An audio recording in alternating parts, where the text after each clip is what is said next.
अभी मजा आएगा ना भिड़ो. એટલે બાપુ ચોકડી જાતા અભાને ફોન લેવા જતા. ફોન હા, કેટલામ લાયા 2 લાખ રૂપિયાનો.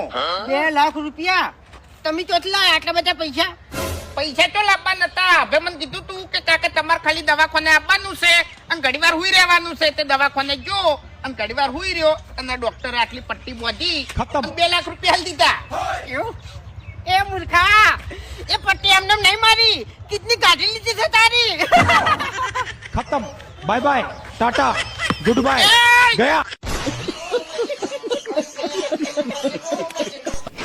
ખરેખર કાલે ઘડી વાર વીમા વાળા ભાઈ જોડે બેઠો તો એની જીબ્બા કરતે તો મરવાના ફાયદા વધારે બતાવી દીધા. બોલો હવે વિચારું છું કે જીવું કે મરી જવું.